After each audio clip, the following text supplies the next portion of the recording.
The morning of March 1st, 1954 came like just any other to the Marshall Islands of the Pacific Ocean. The residents quietly went about their business. Meanwhile, the crew of the Japanese fishing boat, Lucky Dragon 5, had left port and now were tuna fishing 100 miles to the east of a set of Marshall Islands named the Bikini Atoll.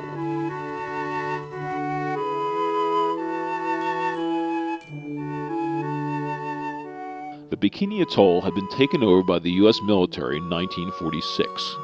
As part of a nuclear testing program, the residents were relocated and a base built at the site. Early in the morning of March 1st, technicians were preparing for another weapons test coded Castle Bravo. Scientific instruments were ready, aircraft were prepared to take air samples, observation towers were opened, and their high-speed cameras were loaded.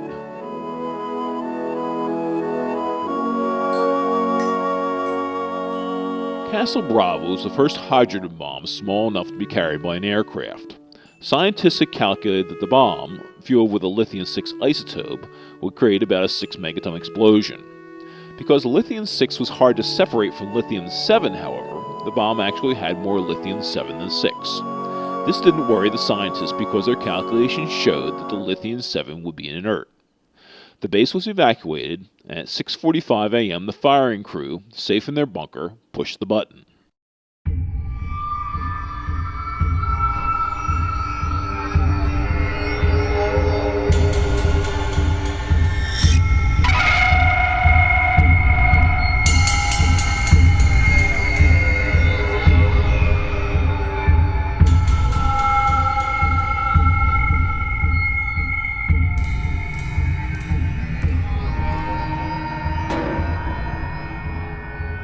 The enormous heat of the detonation instantly scorched everything it could burn. A few seconds later, a tremendous shock wave, traveling at the speed of sound, arrived, tearing trees and buildings apart.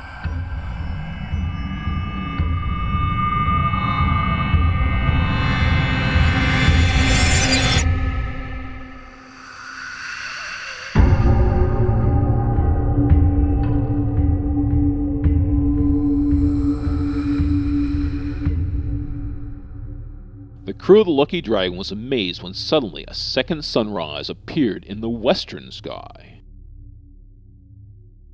Scientists monitoring the tests quickly realized that something was wrong. The lithium-7 hadn't been inert.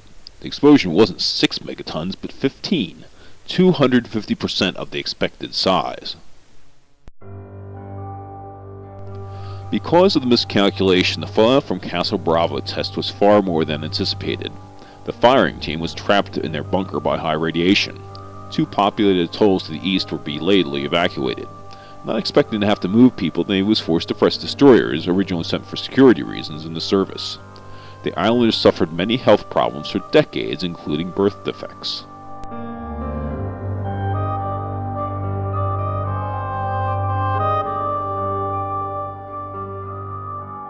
The crew of the Lucky Dragon touched fallout material with their bare hands and suffered nausea, headaches, and burns. Within 6 months, the ship's radio man had died of radiation poisoning, the first fatality of Castle Bravo.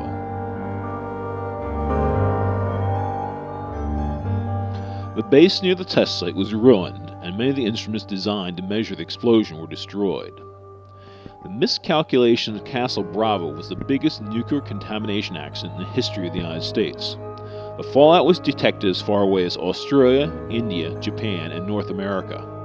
What happened at Castle Bravo led to an international call for a ban on the atmospheric testing of thermonuclear devices, all because of a miscalculation.